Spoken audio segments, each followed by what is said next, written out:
өткен тақырыппен бүгінгі тақырыпты байланыстырып жіберейік. Ол үшін сіздерге мынадай мысал бергелі тұрмын. 4/31a көбейтілген 4 көбейту минус 2/5. Бірінші қай сандарды көбейткен тиімді, соны айтып жіберсек, я? Кім айтады? Минус 2/5-пен 4-ті көбейтеміз. Бірінші, дұрыс айтасыз. Бірінші 4-пен минус 2/5-ті көбейтіп алған тиімді, я? Ал көбейткен кезде неше болады? Минус 10 болады. Минус 10 болады. Минус 10-ды 4/31-ге көбейткен шынында да тиімді, солай ма? Ал 4/31-ді 10-ға көбейтейік. Минус 43/1. Минус 43/1. Қасына А деген әріпті өрнегін жазып қояйын, себебі ол да бізге көбейтіледі. Енді неге минус 43/1 деп айттыңыз? Себебі 10 болған кезде оған алдына қарап жылыстамыз. Олар жылыстамыз.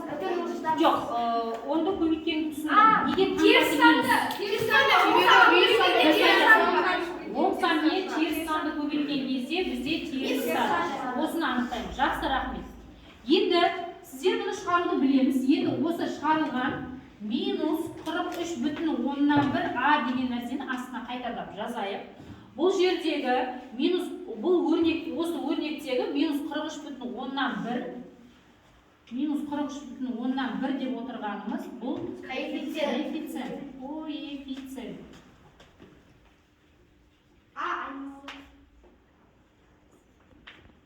А айнымалы деп атаймыз, я? Немесе әріпті өрнек деп атаймыз, я? Жақсы. Сонда коэффициент ұғымын түсіндік қой. Коэффициент деп отырған сонда әріпті өрнектің алдында тұрған санды біз коэффициент деп атайды екенбіз, я? Жақсы. Тағы мысал келтіріп жіберейін.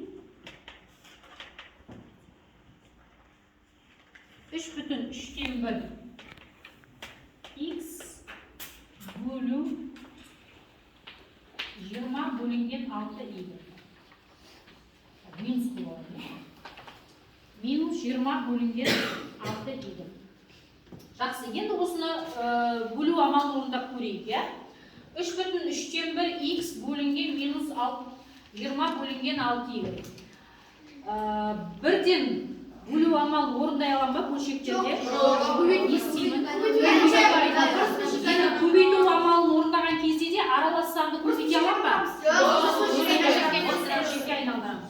3-тен неше болады? 3-тен көбейту. Яғни көбейту бөлшектерді бөлген кезде оның екінші тұрған, яғни бөлгіштің кері санына көбейтеміз. 6 мен 3 шығарады және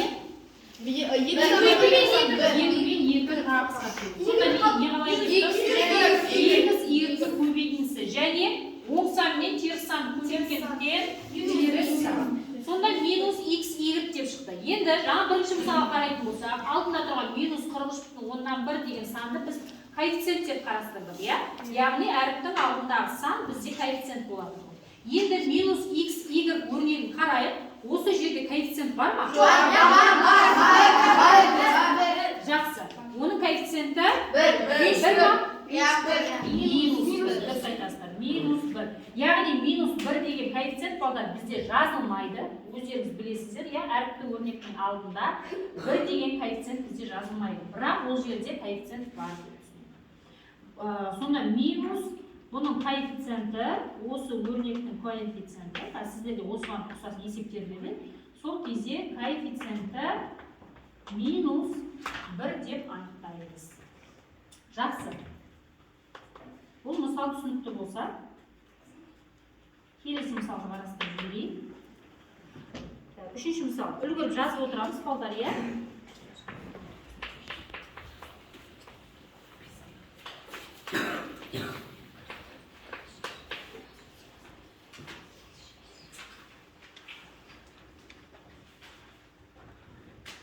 Осы тақырыптың алдындағы тақырыпта біз жақшаны ашу тақырыбын өткен болатынбыз. Есіңізде бар ғой, я?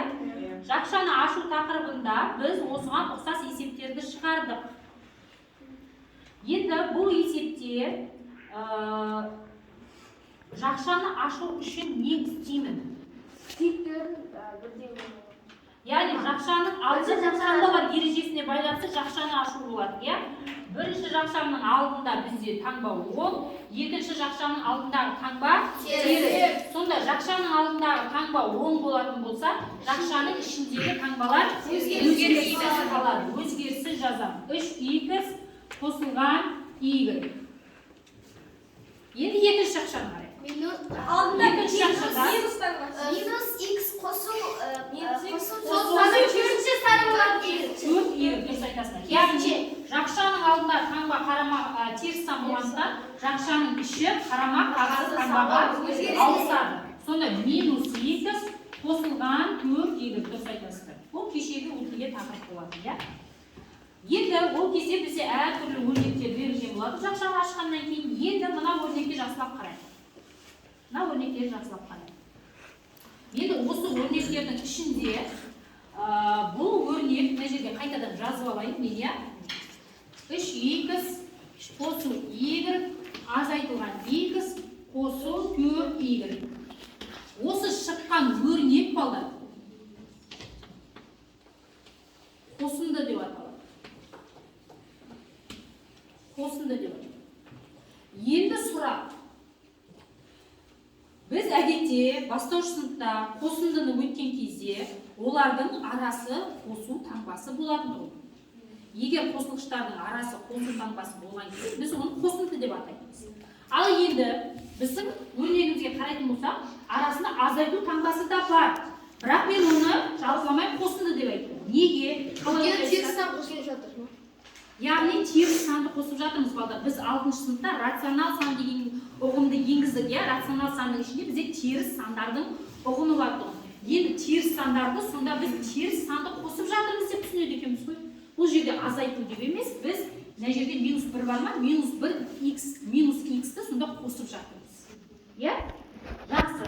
Бұл қосынды болатын болса, онда қосынды нелерден тұрады?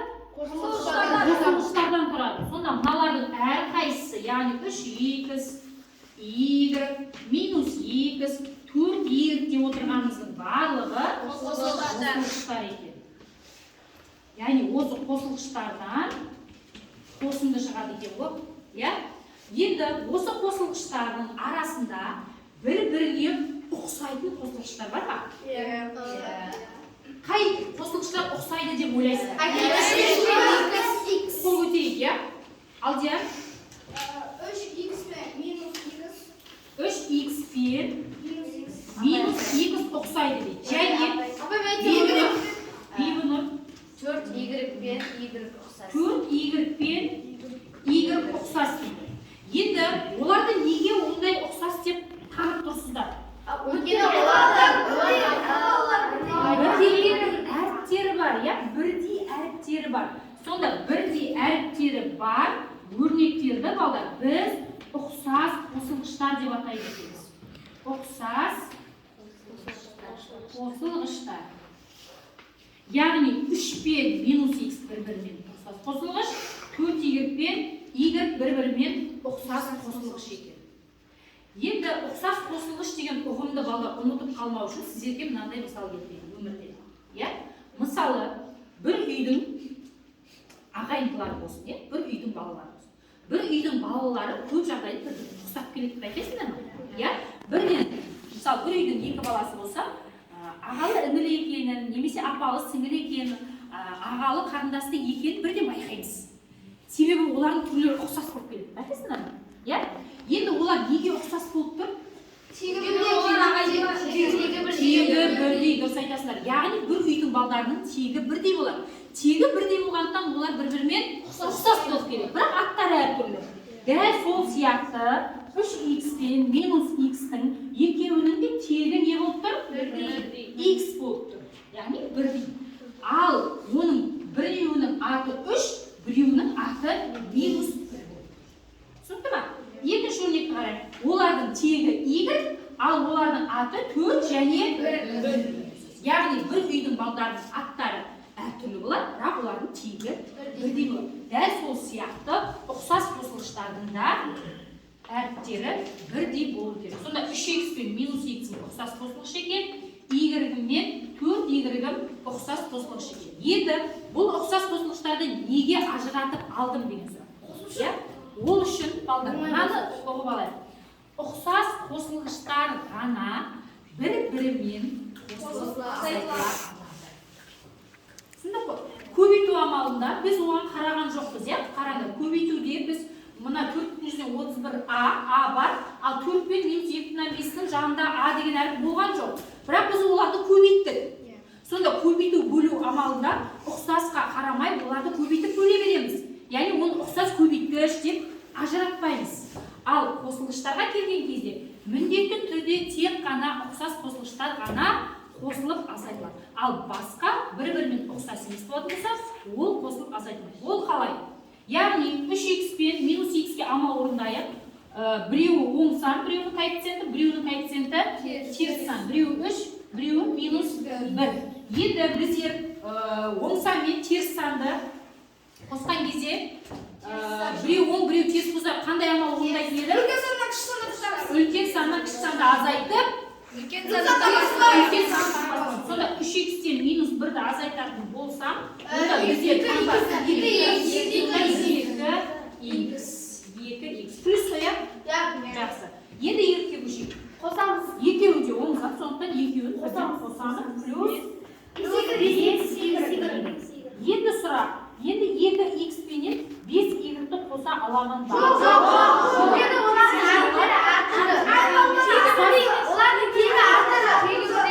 Айтымалы әртүрлі емес, ендігіде ол қосылғыштар ұқсас емес.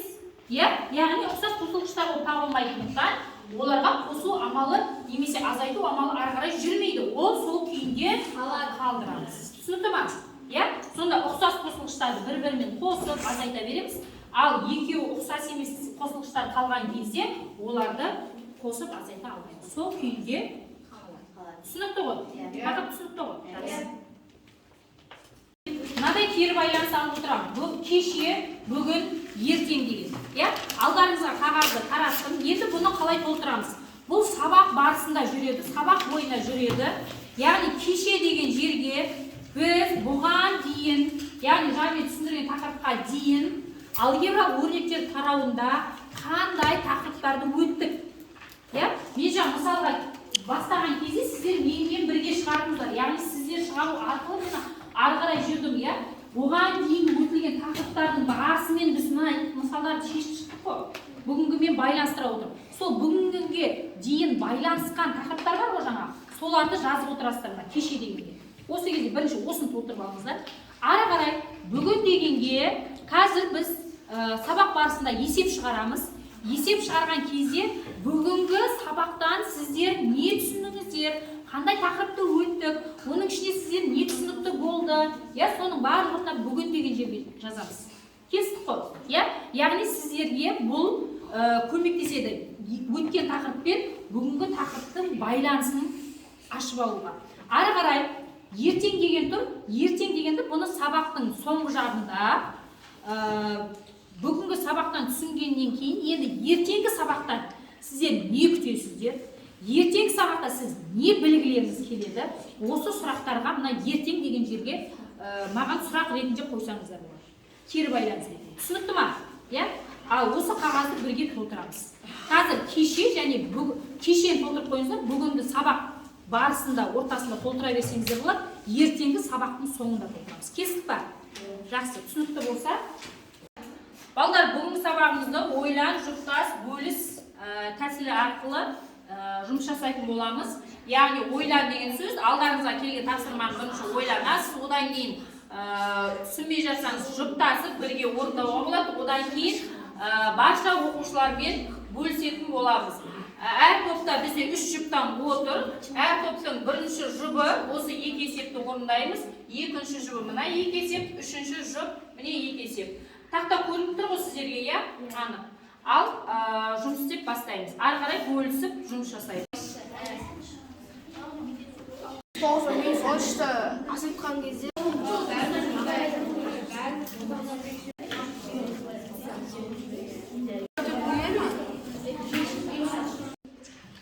балдар, енді ойланып болдық, жұптасып ол есептің барлығын шығардық. Енді бөлісетін уақыт келді. Сондықтан енді бөлісуді бастайық. Қалай бөлісеміз? Біріншіден әр жұптан бір оқушыдан тұрғызамын, иә? Сол оқушы қалай шығарғанын, неше шыққанын айтасыздар. Толық есепті оқып шығу міндетті емес, барлығымыздың алдымызда берілгені тұр. Сондықтан тек бірінші, мысалы 731-дің біріншісінде осындай жауап шықты, жауабын оқисыздар. Иә? Қалған басқа топтарда да дәл сол жұптың оқушысы отыр ғой. Сол оқушы, я, менде де осындай шықты, немесе жоқ, апай менде басқасы шықты деген сияқты талқылау болу керек. Түсінікті ма? Жақсы. Ал, бастайық. 731-ші есеп бірінші пункті. Ал, дін ислам талқылай ғой. Бірден жауапты оқы. Минус 40А. Иә? Минус 40А. Солай ма жауап? Иә. Не сұрап тұр? Коэффициент? Минус 40. Дұрыс па бар? Жақсы. Екінші. Бізде үшінші жұмыс ба? Әділжан. Жауабы 4S. Коэффициенті 4-тің өзі. Жақсы, отыралым. Яғни коэффициент дегеніміз әріптің алдындағы санымыз, иә? Соны коэффициент деп атаймыз, шатыстырмаймыз. Келесі. Қалған жұптар тексеріп отырамыз. Егер басқа жауап шықса, апай менде басқа жауап шықты деп айтамыз. Екінші жұп, 731-дің екіншісі. Әкежан.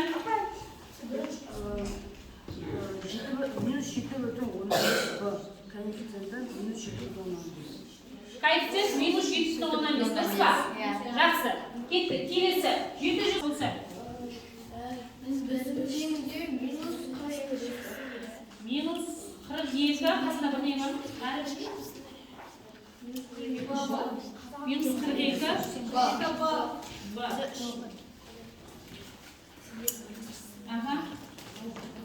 Екіншісі ма? 735. Минус 42. Жақсы, бұл жерде біз қосылғыштар біріктіруіміз керек, иә? 731-дің үшісі. Бибінұр. Төртіншісінде жауабы 4-сы шықты. Мұндағы коэффициенті 4. Жақсы. Келесі. Алтыншысы. Аяру. Жауабы минус 30, коэффициент минус 30. Минус 30. Жақсы. 735-дің үшіншісі. Кім айтпай қалды? Жақсын. Жауабы минус 19,6. Минус 19,6 дейіз. 35-дің үшіншісі ма? Сонда, ұқсас емеспен, ұқсас екен қосып азайтып жібердің ба? Неге? Неге қосып азайтыла ма? Жоқ, азайтсыз азайтып. Тағы кімде бар? Апай. Нұрай. Жасмика, қарап жіберейік, иә? Жауабы минус 1,2S минус С минус 18,4. Яғни, ана С деген әріпі бар, ұқсас қосылғыштарды амал орындаймыз. Минус 18,4-ке амал орындалмайды, сол күйінде қалады. Осыны ескеріңдер. Қате болса жөндеп жіберейік. Жақсы. Тыңдап отырайық. Жақсы. Балдар, жұптық тапсырманы жақсы орындадыңыздар. Онда ары қарай сіздерге жеке тапсырма берейін. Осы жеке тапсырма бойынша сіздерге 6 сұрақ берілген. Өте жеңіл, осы бойынша 6 балл қойылады. Жаңағы жұптық тапсырмаларыңызға 2-2 балдан 4 балл қойылады. Сонда жалпылама бүгінгі күнде 10 балмен бағалаймыз, иә? Қазір алдарыңызға таратып берем.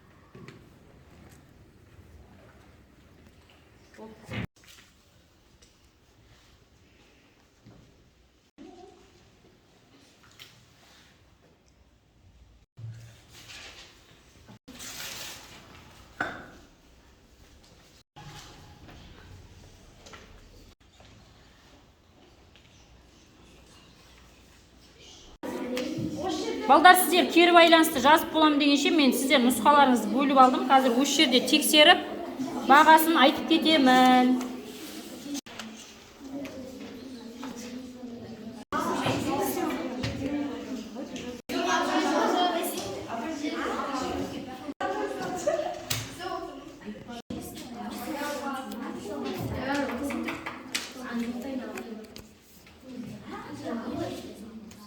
Маған алаңдамай жұмыстарыңызды істей беріңіздер.